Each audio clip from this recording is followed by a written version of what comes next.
নমরুদ এবার একটা জঙ্গলের ভাগ, হিংস্র ক্ষুধার্ত বাঘ নিয়ে আসলেন। ওই বাঘটাকে একটা খাঁচার ভিতরে ছেড়ে দিলেন। ওই ক্ষুধার্ত হিংস্র বাঘের সঙ্গে নবী ইব্রাহিমকেও ছেড়ে দিলেন। ওই খাঁচার ভিতরে ঢুকাইয়া নমরুদ এবার বাহির দিয়া তালাবদ্ধ করে দিলেন। এবার নমরুদ তাকাইয়া দেখে রে,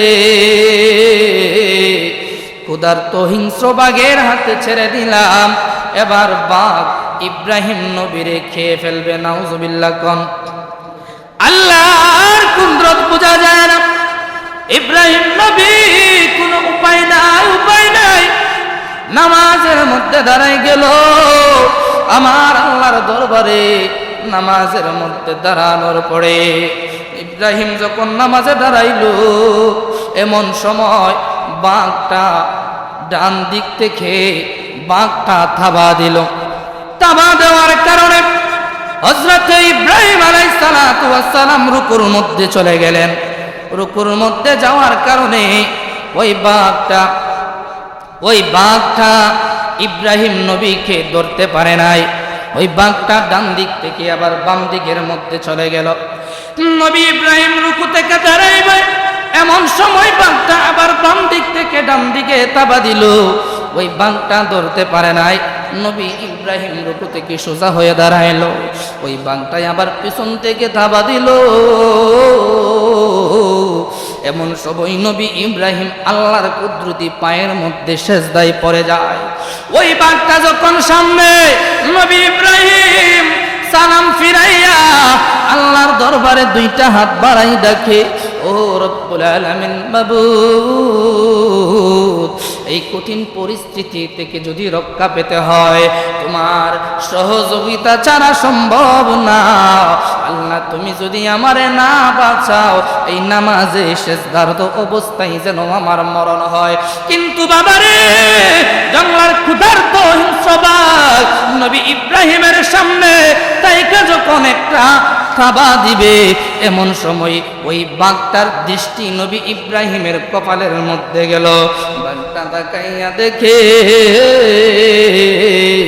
নবী ইব্রাহিমের কপালটা নূরে ঝলমল ঝলমল করতেছে। জোরে জোরে কন্যা সুবহানাল্লাহ। এবার নমরুদ পাগল হয়ে গেল, হায় রে, এক ইব্রাহিম রে পাঠাইলাম কাছার ভিতরে, বাঘও পাঠাইলাম কাছার ভিতরে, বন্দি করে দিলাম, কিন্তু বাঘটা এখনো ইব্রাহিম রে খাইতেছে না। কারণ কি? নমরুদ তাকাইয়া দেখে জঙ্গলার হিংস্র বাঘ ইব্রাহিমকে খাইবে তো দূরের কথা, ওই বাঘের জিহ্বা দ্বারা নবী ইব্রাহিমের মাথায় সেজদা করার কারণে কপালের মধ্যে যে মাটিটুকু লেগেছিল, ওই বাঘটার জিহ্বা দ্বারা নিজে চেটে চেটে মাটিগুলা পরিষ্কার করতেছে। জোরে জোরে কন্যা সুবহানাল্লাহ। আল্লাহ রাব্বুল আলামিন ওনার একজন প্রিয় নবী ছিলেন, পয়গম্বর, নাম হলো হযরতে ইব্রাহিম আলাইহিস সালাতু ওয়াস সালাম। নাম শুনছেন না সবাই? নবী ইব্রাহিম আল্লাহ তাআলা ওনার জীবদ্দশায় বিভিন্নভাবে বিভিন্ন সময় ওনাকে পরীক্ষার মধ্যে ফেলেছেন, আর সকল পরীক্ষার মধ্যে উনি উত্তীর্ণ হয়েছেন। সুবহানাল্লাহ। আল্লাহ রাব্বুল আলামিন ওই ইব্রাহিম 80 বছর পেরিয়ে গেল, কোনো সন্তানের দেখা নাই। নবী ইব্রাহিম সন্তানের জন্য আমার আল্লাহ তাআলার দরবারে দুইটা হাত বাড়াইয়া চোখের পানি ছেড়ে দিয়ে কাঁদে আর ডাকে, রব্বি হাবলি মিনাস সালিহিন। আল্লাহু আকবার পড়ি। আমার রব্বুল আলামিন প্রায় 82 বছর বয়সে আল্লাহ তাআলা ওনার দ্বিতীয় স্ত্রী হযরতে হাজরা আলাইহিস সালাতু ওয়াস সালামের গর্ভে একজন সন্তান দিলেন। ওই সন্তানের নাম হলো ইসমাঈল। নাম কি? ইসমাঈল। এ বন্ধু, বলতেছিলাম আমার রব্বুল আলামিন নবী ইব্রাহিমকে বারংবার পরীক্ষা, ইমানের পরীক্ষা করেছে। ইব্রাহিম নবী বারংবার পরীক্ষাগুলোর মধ্যে উত্তীর্ণ হয়েছে। ওই পরীক্ষাগুলোর মধ্যে সর্বপ্রথম পরীক্ষা, নবী ইব্রাহিম যখন একত্ববাদের সাক্ষী দেয়, নবী ইব্রাহিম যখন আল্লাহর গোলামি করে, আল্লাহর কুদরতি পায়ে সিজদা করে, আমার আল্লাহ নামের জিকির যখন করে, ওই সময় ওই নমরুদ বাদশাহ ইব্রাহিমকে বন্দি করলো। নবী ইব্রাহিমকে বন্দি করে রাখে। ইব্রাহিম, ও ইব্রাহিম, তুমি যদি চাও আমি তোমাকে ছেড়ে দেব, কোনো শাস্তি দেব না, শাস্তি দেব না। ও ইব্রাহিম, কিন্তু শর্ত আছে। ওই শর্তটা হলো তুমি আল্লাহর একত্ববাদের সাক্ষী ছেড়ে দিতে হবে, আমার আল্লাহর জিকির আজকার করতে পারবা না, ওই এক আল্লাহর ইবাদত করতে পারবা না। নবী ইব্রাহিম ডাক দিয়ে কয়, নমরুদ, আমার জীবন চলে যেতে পারে, কিন্তু আমি ইব্রাহিম আল্লাহ নামের জিকির ছাড়তাম না। নমরুদ বিভিন্নভাবে ইব্রাহিম আলাইহিস সালাতু ওয়াস সালামকে কষ্ট দিলেন, শাস্তি দিলেন। শাস্তি দেওয়ার পরেও ইব্রাহিম নবী আল্লাহর একত্ববাদের সাক্ষ্য ছাড়ে না। নমরুদ এবার একটা জঙ্গলের ভাগ, হিংস্র ক্ষুধার্ত বাঘ নিয়ে আসলেন। ওই বাঘটাকে একটা খাঁচার ভিতরে ছেড়ে দিলেন। ওই ক্ষুধার্ত হিংস্র বাঘের সঙ্গে নবী ইব্রাহিমকেও ছেড়ে দিলেন। ওই খাঁচার ভিতরে ঢুকাইয়া নমরুদ এবার বাহির দিয়া তালাবদ্ধ করে দিলেন। এবার নমরুদ তাকাইয়া দেখে রে, ক্ষুধার্ত হিংস্র বাঘের হাতে ছেড়ে দিলাম, এবার বাঘ ইব্রাহিম নবীরে খেয়ে ফেলবে। নাউজুবিল্লাহ কোন। আল্লাহর কুদরত বোঝা যায় না। ইব্রাহিম নবী কোনো উপায় নাই, উপায় নাই, নামাজের মধ্যে দাঁড়াই গেল। আমার আল্লাহর দরবারে নামাজের মধ্যে দাঁড়ানোর পরে ইব্রাহিম যখন নামাজে দাঁড়াইল, এমন সময় বাঘটা ডান দিক থেকে বাঘটা থাবা দিল। থাবা দেওয়ার কারণে হযরত ইব্রাহিম আলাইহিস সালাতু ওয়াস সালাম রুকুর মধ্যে চলে গেলেন। রুকুর মধ্যে যাওয়ার কারণে ওই বাঘটা ইব্রাহিম নবীকে ধরতে পারে নাই। ওই বাঘটা ডান দিক থেকে আবার বাম দিকের মধ্যে চলে গেল। নবী ইব্রাহিম রুকু থেকে দাঁড়াইবে, এমন সময় বাঘটা আবার বাম দিক থেকে ডান দিকে থাবা দিল। ওই বাঘটা ধরতে পারে নাই। নবী ইব্রাহিম রুকু থেকে সোজা হয়ে দাঁড়াইল। ওই বাঘটাই আবার পিছন থেকে থাবা দিল। এমন সবই নবী ইব্রাহিম আল্লাহর কুদরতি পায়ের মধ্যে সেজদায় পড়ে যায়।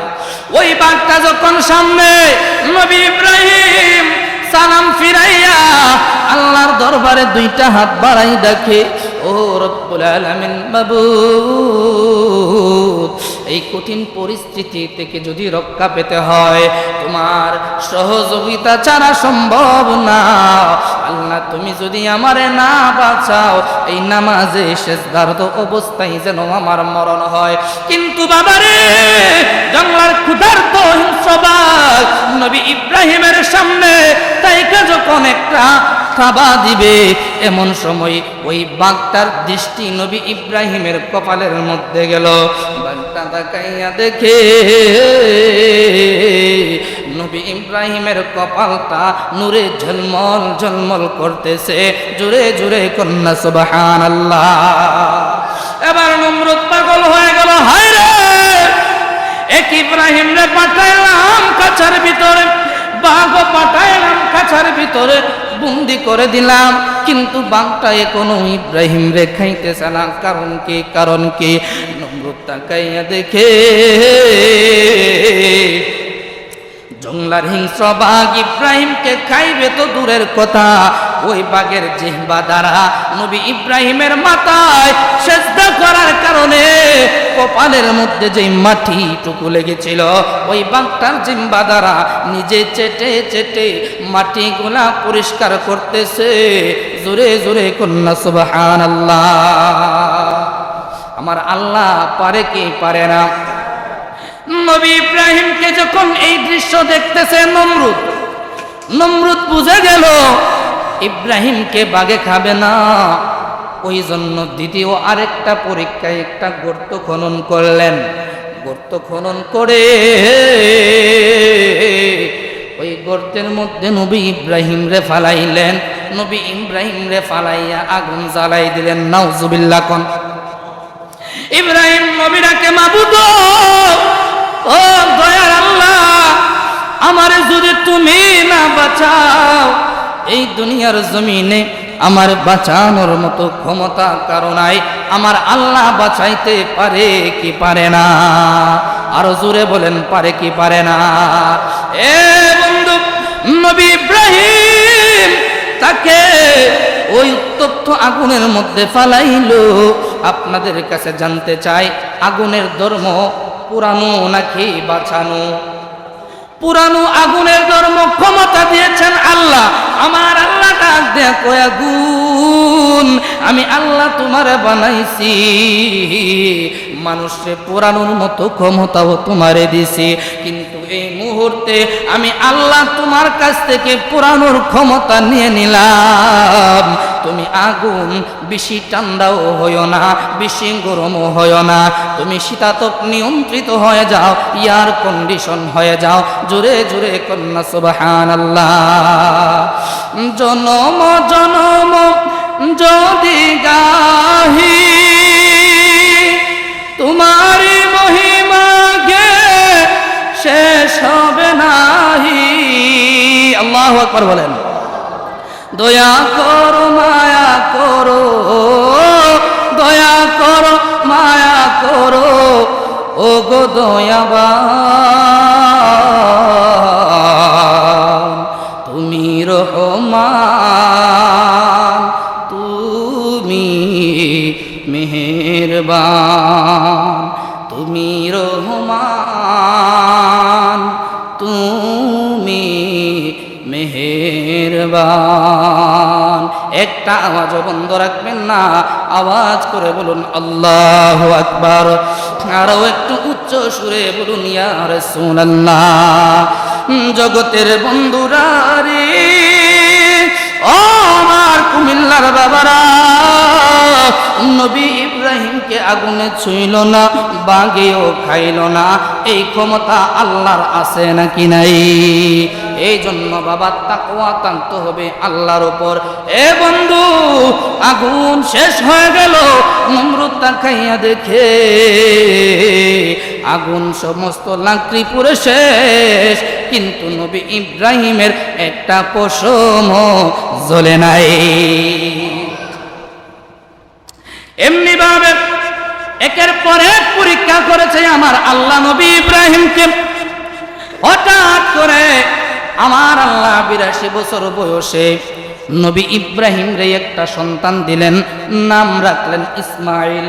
ওই ইসমাইল নবী যখন মা হাজেরার গর্ভের মধ্যে আসলেন, যখন দুনিয়ার মধ্যে বাবা ভূমিষ্ঠ হলেন, এ বন্ধুরে, আমার আল্লাহ তাআলা হুকুম করে, ও ইব্রাহিম যাও যাও, বিবি হাজেরা পুত্র সন্তান রে নিয়া মরুভূমির মধ্যে সফরে চলে যাও।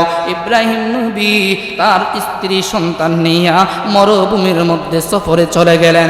এ বন্ধু, ওই মরুভূমির মধ্যে যাইয়া নবী ইব্রাহিম কয়, ও আমার স্ত্রী, আমি থাকতে পারবো না, আমাকে চলে যেতে হবে, কিন্তু এই মরুভূমির মধ্যে তোমাদেরকে থাকতে হবে, তোমাদেরকে থাকতে হবে, তোমাদেরকে থাকতে হবে।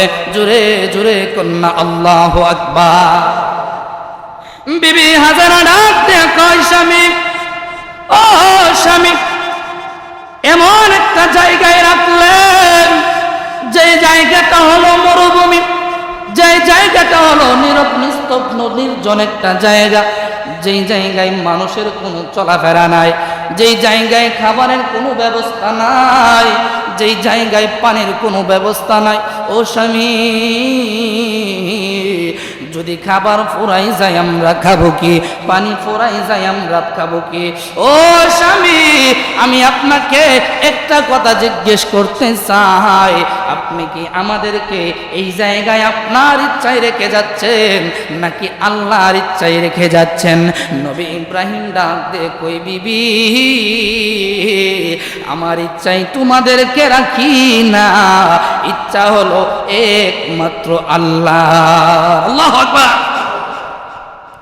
বিবি হাজারা কয়, এ স্বামী, ইচ্ছা যদি আল্লাহর হয়, হুকুম যদি আল্লাহর হয়, ওই আল্লাহ আমাদের খাবারেরও ব্যবস্থা করবে। সুবহানাল্লাহ। কোন স্বামী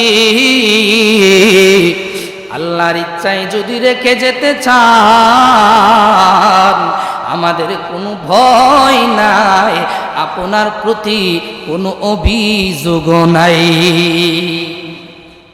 এবার বিবি হাজারা পুত্র ইসমাইল শিশু বাচ্চাকে রাইখা ইব্রাহিম নবী চলে গেলেন তার বাড়ির মধ্যে। হঠাৎ করে কিছুদিন পর সঙ্গে যে খাবারগুলা ছিল, একে একে খাবারগুলা সব শেষ হয়ে গেছে, খাবারের পানিও শেষ হয়ে গেছে। শিশু বাচ্চা ইসমাইল খিদায় ছটফট ছটফট ছটফট করতেছে। মা দুঃখিনী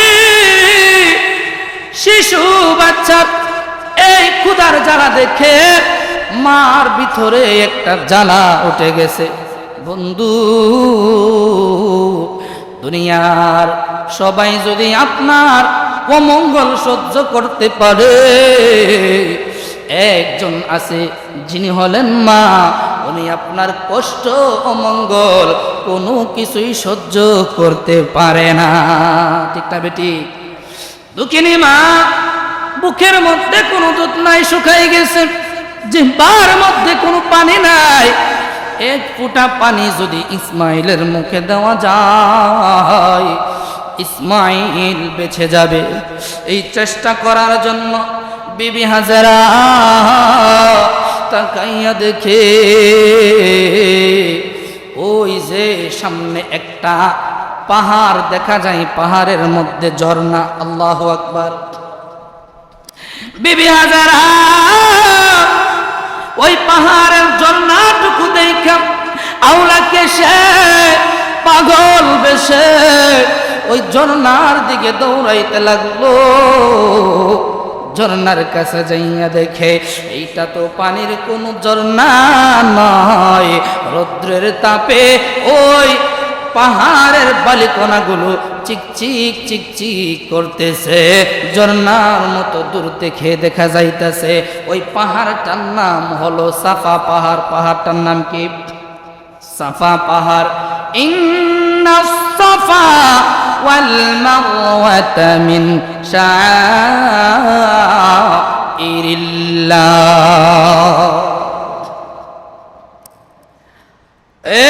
আমার আল্লাহ তাআলা কি পরীক্ষা নেই বাবা! দেখেন, বিবি হাজারা দৌড়াইয়া গেল, পানি নাই। আবার এখান থেকে একটু সামনে তাকাইয়া দেখে মারওয়া পাহাড়। ওই মারওয়া পাহাড়েও দেখা যায় একটা ঝর্ণা বেয়ে পানি পড়তেছে।